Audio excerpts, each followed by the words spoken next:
Hello दोस्तों, स्वागत है हमारे चैनल मेडिकल नॉलेज में। अफवाहों से नहीं, मेडिकल नॉलेज से सीखो। दोस्तों, जब आप धूल में होते हो तो क्या आपको छींकें आती है या फिर आपके आँखों में इचिंग होती है? तो आपको बता दें कि आपको डस्ट माइट एलर्जी या फिर डस्ट एलर्जी है। आपको अगर ये एलर्जी है तो आपके अंदर कभी ना कभी ये क्वेश्चन तो ज़रूर आया होगा कि ये एलर्जी होता क्यों है। चलिए मैं आपको बताता हूँ।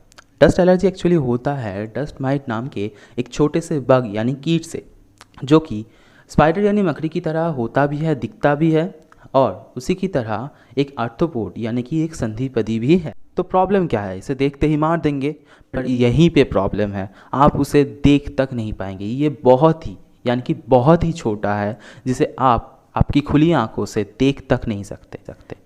इसका आकार 0.2 से 0.3 मिलीमीटर तक ही होता है, जो कि आपकी खुली आंखों से दिखाई तक भी नहीं देता। इसे देखने के लिए आपको सिर्फ माइक्रोस्कोप के नीचे रख के ही ये देखना पड़ेगा। एक दो से क्या फ़र्क पड़ेगा? अगर आपको ये लगता है तो दोबारा सोच लीजिए, क्योंकि एक male dust mite averagely 30 days तक ज़िंदा रह सकता है और एक female dust mite averagely 90 days तक ज़िंदा रह सकता है, जिसमें वो 60 से 150 तक अंडे देती है। अभी सवाल ये आता है कि ये आपके घरों में आता ही क्यों है? अगर ये इतना ही बुरा है तो ये आपके घर में आता ही क्यों है? सवाल का जवाब बहुत ही आसान है। पहला, खाने के लिए, दूसरा रहने के लिए। इसका खाना क्या है? तो खाना है आप, मतलब आपका जो स्किन है उसमें से हर रोज़ एटलीस्ट 1.5 ग्राम आपका जो स्किन है वो डेड हो जाता है, और वो आपके स्किन से, आपके बॉडी से अलग हो जाता है। तो वहीं अलग हुआ स्किन वो खाता है।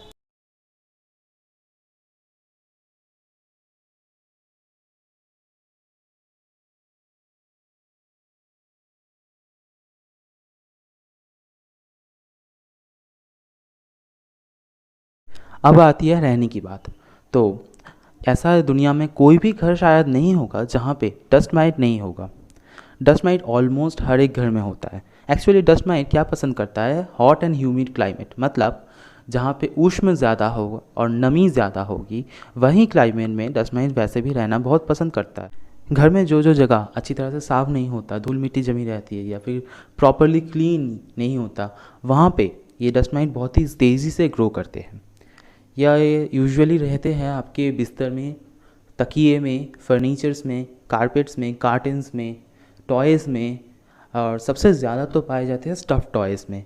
डस्ट माइट आपको काटते नहीं हैं, एक्चुअली आपका स्किन या फिर आपका म्यूकस मेम्ब्रेन इसकी वजह से इरिटेट हो जाता है। इसीलिए आपके अंदर एक एलर्जिक रिएक्शंस होता है, मतलब एलर्जीज़ होते हैं।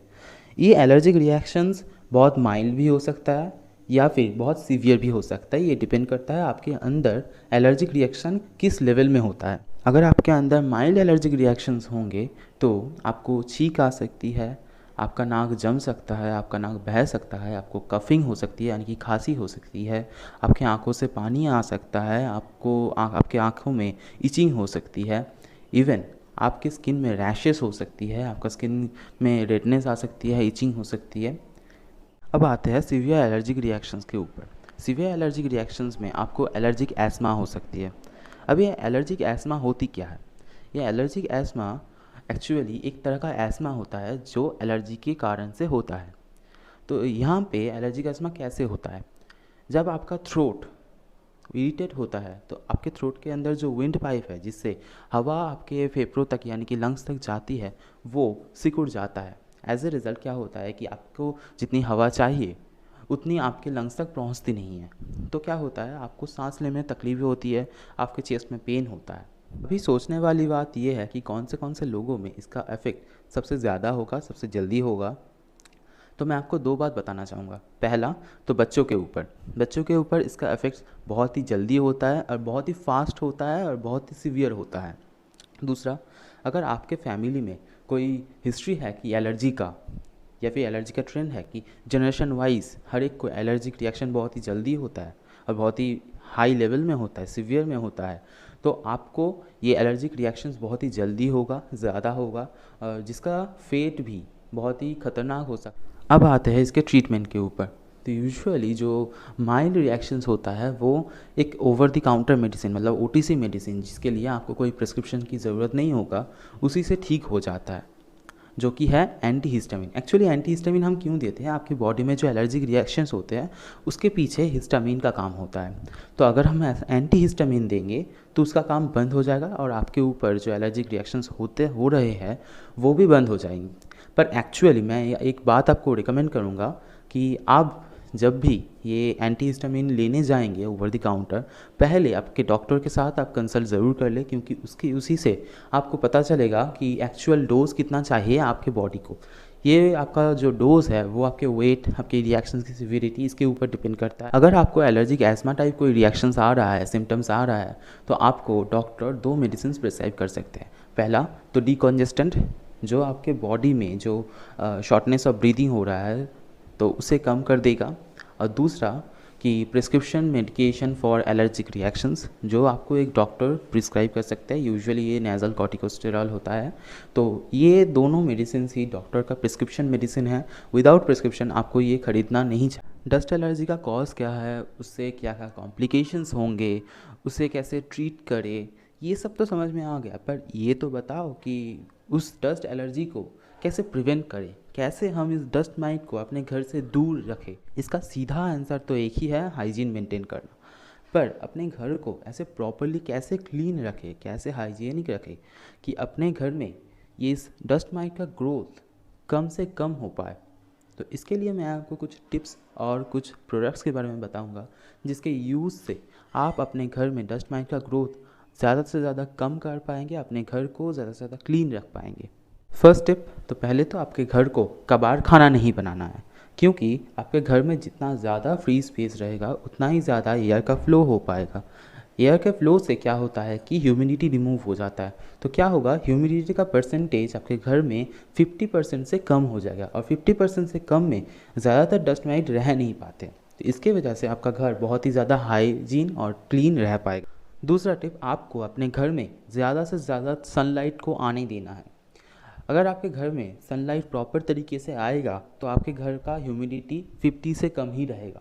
तो एज ए रिज़ल्ट डस्ट में ग्रो नहीं पकड़ पाएंगे। चलते हैं थर्ड टिप की तरफ। तो आपको अपने ड्रेसेस को, अपने पिलो कवर्स को, अपने मैट्रेसेस को प्रॉपरली वॉश और क्लीन करना पड़ेगा। उसके बाद उसको ड्राई करना पड़ेगा। और आपको अपने पिलोस को और बेडिंग्स को महीने में एटलीस्ट 2 से 3 बार पूरी तरह से 3 घंटे के लिए सूरज में रखना पड़ेगा। इससे क्या होता है कि 99% डस्ट माइट इससे चला जाता है। फोर्थ टिप में आपको मैं एक चीज़ बताना चाहूँगा जो आपके बच्चों के लिए बहुत ही ज़रूरी है। आपके बच्चे जो टॉयज़ यूज़ करते हैं, जो स्टफ़ एनिमल्स यूज़ करते हैं, जिसे खेलते हैं वो लोग, उसमें बहुत ज़्यादा अमाउंट में डस्ट माइट रह सकते हैं। तो उसे प्रॉपरली क्लीन कीजिए, उसे साफ़ कीजिए।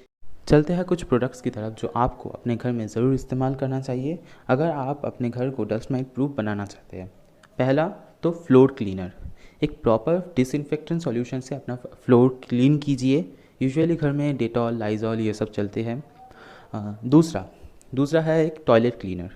प्रॉपर टॉयलेट क्लीनर यूज़ कीजिए। यूजुअली बहुत सारे घर में हार्पिक चलता है।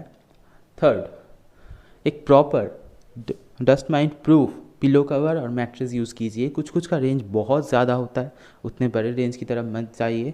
नॉर्मल रेंज में भी बहुत अच्छे बहुत हाई क्वालिटी के आते हैं, वो यूज़ कीजिए। और अगर आप अफोर्ड कर सकते हैं तो मैं हाईली रिकमेंड करूँगा एक एलर्जन कैप्चरिंग फ़िल्टर वाला एयर प्यूरीफायर ज़रूर खरीदिए।